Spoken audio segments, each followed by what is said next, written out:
Hi everyone, you reached Chronicles of the Gray Hair Diva. If this is your first time, welcome. If not, welcome back. For all of you out there, hit that subscribe button and the notification bell so that every time I upload a video, you will be notified. Hit the like button, chat with me in the comments, and when I get an opportunity, I will chat back.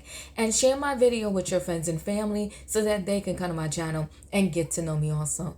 I'm here today with a quick video on Monique, D.L. Hughley, and Monique's husband, Daddy, the manager. At some point in our careers, in our lives, if you're an entertainer, people realize that, you know what? The person that I had that brought me through leg one of this race maybe is not fit to bring me through leg two, leg three, and maybe the final run. And I think that is the point where Monique is at now with her husband, her manager, her daddy, okay? The one that she calls daddy. She's at that point where he has got to go. He is toxic for her career, and maybe he is great as a husband. Not going to take that away from him. I don't know their intimate relationship.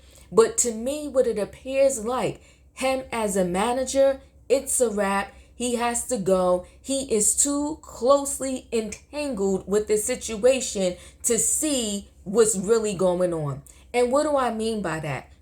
As her husband, he wants to please her. He wants to make her happy. And that's what couples should do, right? But as a manager, sometimes you have to tell your client, you're doing the most. This is not beneficial to your career. What you need to do is XYZ. Take this, and then that way I can get the people to understand you and like you again, and that's going to get you more and more and more and more gigs, right? Which means more and more and more money. And so right now, I feel like her husband is blocking her blessings. He's blocking the bag. He's blocking her from doing the thing that she says she loves, is being out there on stage, making the people happy and making the people laugh. So we all know that she had this whole situation with D.L. Hughley.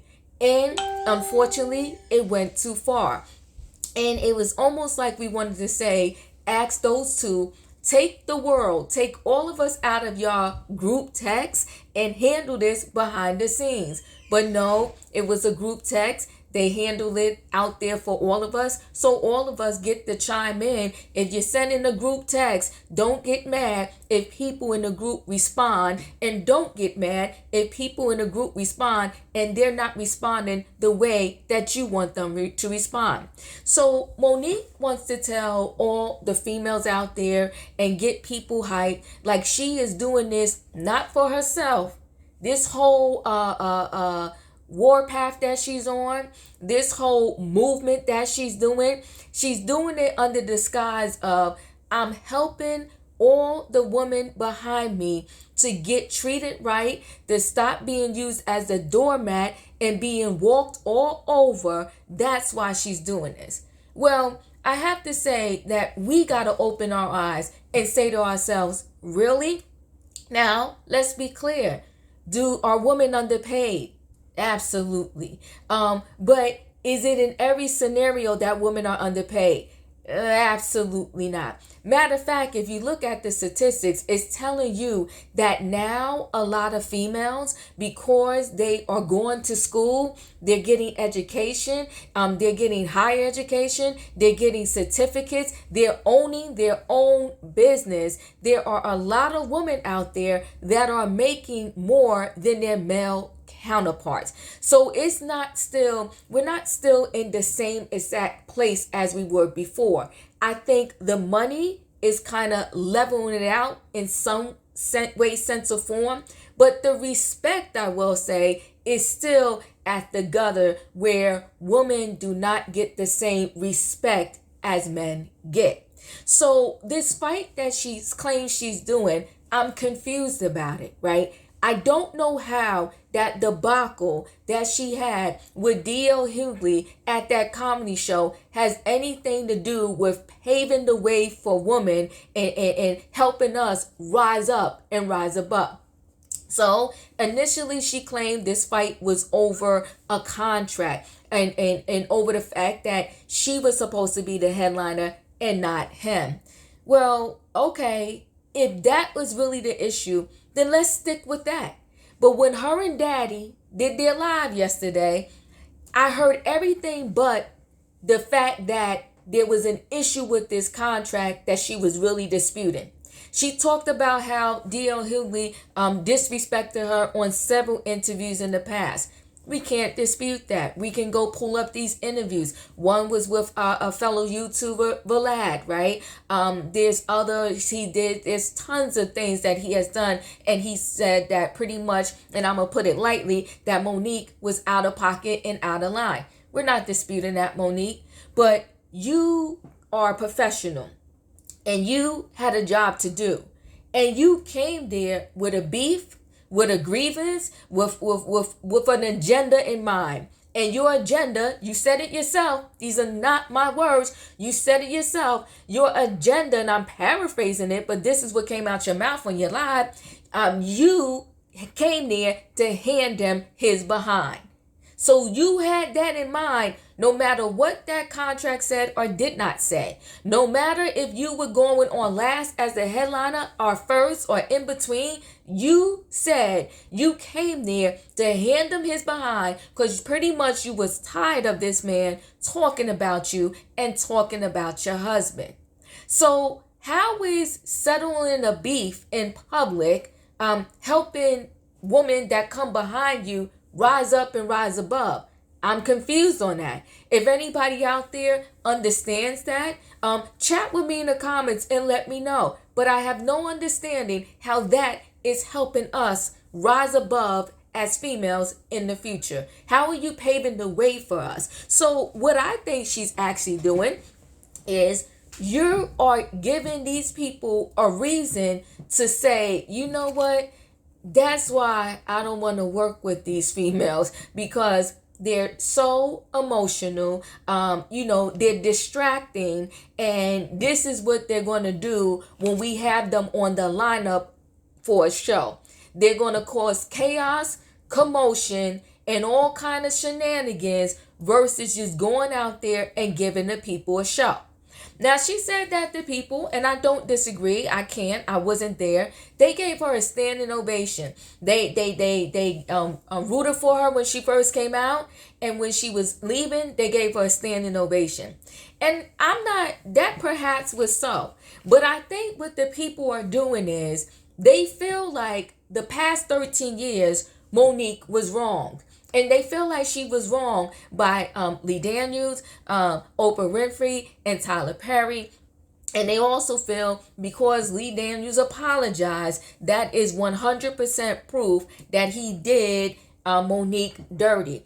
And they also feel that, because Monique said that Tyler Perry offered her $500,000 hush money, and pretty much Oprah, she said, apologized to her behind the scenes. That is all justification to say, rah, rah, rah, Monique was right. Those people were dead wrong. We got to stop kissing the ring. We got to stop being walked over and not, we got to stand up for ourselves.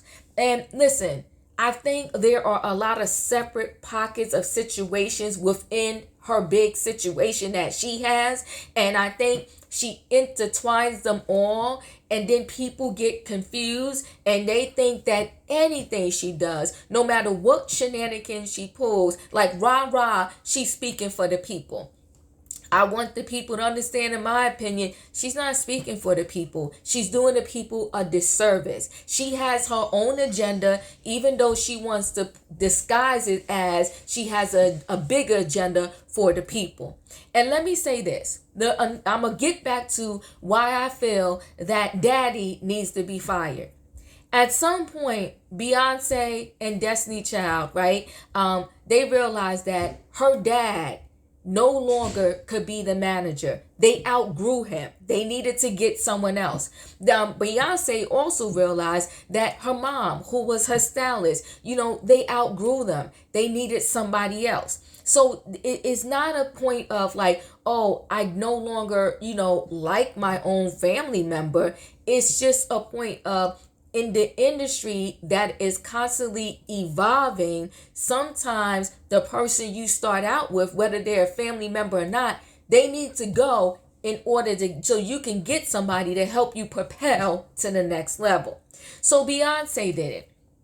The Jacksons did it. Okay, at some point they had to tell Joe Jackson, enough. We're getting other management. There's Serena and Venus Williams. They did it.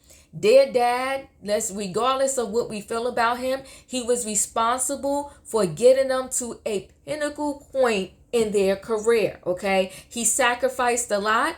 Maybe we don't like the way he did what he did, but he sacrificed a lot in order to make sure that these two young ladies become the best tennis players like in the world or in their category at the very least, right? But at some point, even though he brought them to that pivotal point in their career, they said to themselves, you know what?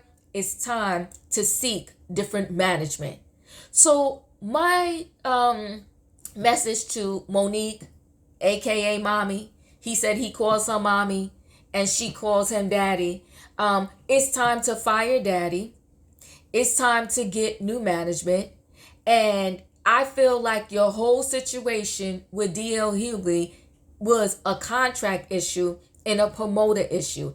And what I'm shocked about is, why is this promoter ghost? Why is this promoter not speaking up? So the promoter is sitting back and y'all throwing rocks, kicking sand in each other's eyes. Y'all dragging each other for filth.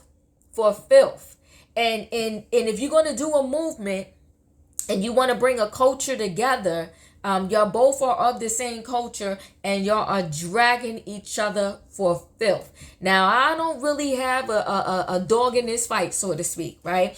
I'm not necessarily team DL and I'm not necessarily, team Monique.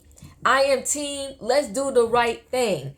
And let's understand this situation for what it is. Let's not throw in the bag everything that he did, everything that you did, so you can justify why you did what you did that night. Let's isolate this situation to that night. And in my opinion, if I isolated, Monique was dead wrong. Left, right, up, down, sideways, no matter how you look at it. If I put my glasses on or take my glasses off, in my opinion, she was dead wrong. And Daddy needs to go. So they did that live. And I think they did it as damage control, right? And listen, I'm not the most techie person in the world. But again, if you come in to debunk something, you come in to do a live to straighten things out, at least have your technology right. And again, if she had a manager who wasn't so emotionally connected to the situation, that live could have perhaps been a little bit different. So people on the live were telling her, listen, you got the camera sideways, okay? They must have told her that the live was an hour and change, I believe. They must have told her, several people was telling her, Auntie Mo, please fix the camera, okay? So it was the two in a minute, but it was showing this way instead of showing this way. So they was telling her to fix the camera. And I sat down and I thought about it. And I said to myself, just like Daddy, her manager, okay, couldn't get that live together and couldn't, get on there and really say stuff that was really important to the situation, is the same way he probably didn't really get that contract straight for that particular night. And he, as a manager there, should have said, you know what, as a client, we're manager client right now. We're not mommy, daddy. We're not husband, wife. We're manager client right now. You just go ahead, go at that stage, kill it, do your thing, do your set. And while you're doing your set, I'm going to get this whole situation straightened out. I'm going to handle this for you. You don't worry about it. You just go out there, be the talent that you are. Show these people that you're going to kill the game and that you're making a big comeback and that you're going to be a force to be reckoned with. And meantime, I'll go handle this right here. And the next show, we know we're going to use this information. The next show, we know if we got a contract that you're a headliner, I'm going to make sure I'm going to be at this venue ahead of time. I'm going to look at the call sheet and make sure that you are coming on last as the headliner, and I'll get it all straight, and then I'll let you know where to be, where to stand, and what to do. He is too intimate in this situation. He's trying to do both roles at the same time, and to me he's getting an F on at least one. I'm not going to say what he's getting as a husband, I don't know that, but as a manager he is definitely getting an F. He is like the jack of all trades, the master at none. You cannot, if you can't separate when you walk out that door and it's time for Monique to do a gig, if you can't separate the husband and now put on the manager hat, then you lost for her. She's going to lose every single time. Once you start writing contracts for her, once y'all start getting at these venues, you are no longer husband, you are no longer daddy, you are her manager, and you got to rise up to the occasion and be a manager. So that night, Daddy, being her manager, he gets a big fat F. He failed her. And if she doesn't wake up and understand that, hey, pay your husband to just look over stuff after your other manager looks over it. So pay him to be the backup, but don't let him to continue to be the forefront of your career and your business. So listen, guys, that's my take on it. Daddy needs to be fired. Let me know in the comments your thoughts. Chat with me, and when I get an opportunity, I will chat back. Don't forget to hit the like button, and I'll see you on the next video.